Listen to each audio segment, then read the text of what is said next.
வணக்கம் ஓவியா. மதுரை மாவட்டத்தை பொறுத்தவரை சிலிண்டர் தட்டுப்பாடு என்பது நாளுக்கு நாள் அதிகரித்துக் கொண்டே செல்கிறது என்றுதான் கூறலாம்.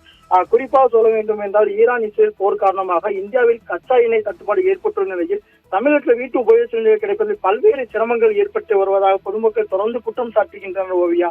மதுரை மாவட்டத்தை பொறுத்தவரை கிட்டத்தட்ட 25 நாளிலிருந்து 50 நாட்கள் வரை சிலிண்டர் கொடுப்பதை காலதாமதம் செய்வதாக பொதுமக்கள் கூறுகின்றனர்.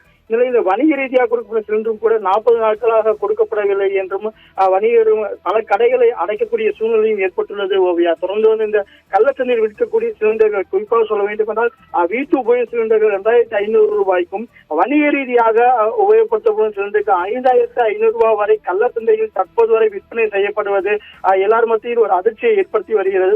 தொடர்பாகவும் மாவட்ட ஆட்சியர் ஏற்கனவே உத்தரவிட்டு 2 பேரை குண்டாசில் கைது செய்யப்பட்டு நடவடிக்கை எடுக்கப்பட்ட போதிலும் கூட தொடர்ந்து மதுரை மாவட்டத்தில் குறிப்பாக சொல்ல வேண்டியதால் மதுரை மாவட்டம் திருமங்கலம், மேலூர், உசிலம்பட்டி, வாடிப்பட்டி உள்ளிட்ட கிராம பகுதிகளில் இருந்து கூட தொடர்ந்து வணிக ரீதியாக செயல்படக்கூடிய சிலிண்டர்கள் 5000 ரூபாய் முதல் 5500 ரூபாய் வரை விற்பனை செய்யப்படுகிறது. இதால் பல்வேறு கடைகள் வந்து கிட்டத்தட்ட 1000க்கும் மேற்பட்ட வணிக ரீதியாக செயல்படைய கடையில் மூடும் நிலை தான் ஏற்பட்டுள்ளது ஓவியா. இந்த நிலையில் தொடர்ந்து சிலிண்டர் தட்டுப்பாட்டை கட்டுக்குள் கொண்டு வர வேண்டும் என்றும் இந்த கள்ளச்சந்தை விற்பனையில் நடவடிக்கை எடுக்கப்பட்டு தொடர்ந்து மாவட்ட நிர்வாகம் தலையிட வேண்டும் என்று தொடர்ந்து பொதுமக்கள் கோரிக்கை விடுத்து வருகின்றனர் ஓவியா.